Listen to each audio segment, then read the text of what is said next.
In these three portraits by Francis Bacon, Jenny Saville and Albert Oehlen, you can really see the impact that massive life events had on their paintings. In Francis Bacon, the death of George Dyer; with Albert Oehlen, the death of Martin Kippenberger; and then for Jenny Saville, the birth of her children. Finding out what was happening in the artist's life sheds a completely different light upon these fantastic works of art.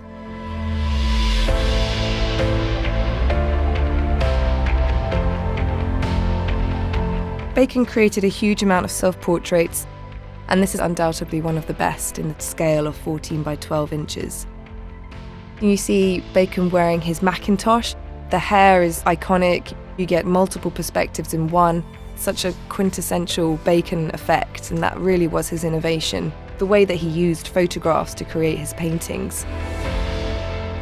Bacon started using letraset in 1970. It appears here as the only example in that portrait scale.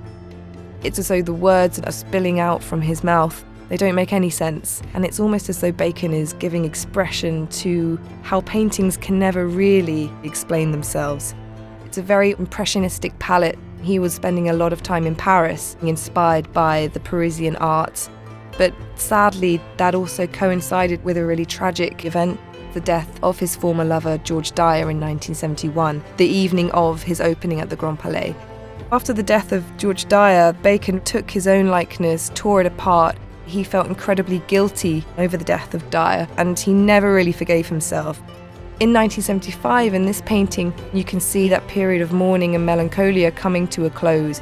That really does show the confidence and colour, the confidence of his features, the colour of the background. This artist was operating at the height of his artistic faculties. Bacon is really up there with those giants of our history, thinking about Van Gogh and Rembrandt. That's a nice sort of link to Jenny Saville, who has been incredibly influenced by Rembrandt. But she's also engaging with 20th century giants like Francis Bacon, in the way they're both looking at Rembrandt, both looking at the idea of self-portraiture. It's a fascinating dialogue that there is between those two artists.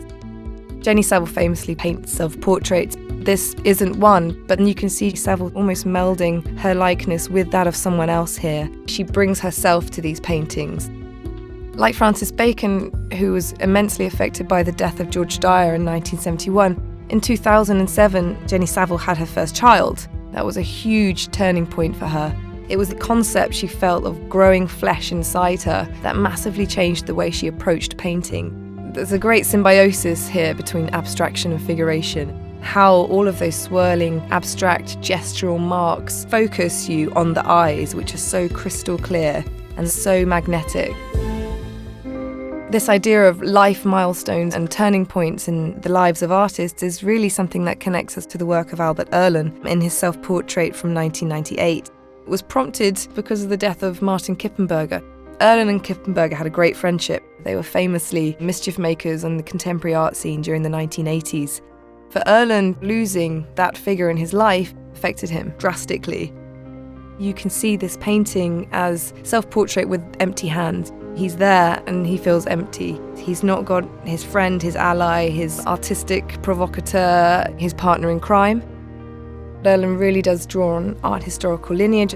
Much like Francis Bacon, you can see the influence here of the great German masters Max Beckmann, Albrecht Dürer's famous self-portrait, and also George Baselitz, who was such an iconic figure for artists like Kippenberger and Oehlen.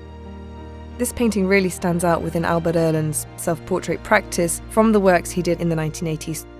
We're really privileged to have these three examples by Francis Bacon, Jenny Saville and Albert Oehlen, the way that they composed these pictures, the source material that they brought to these works, and the impact that their lives had in the creation of these paintings as well is incredible.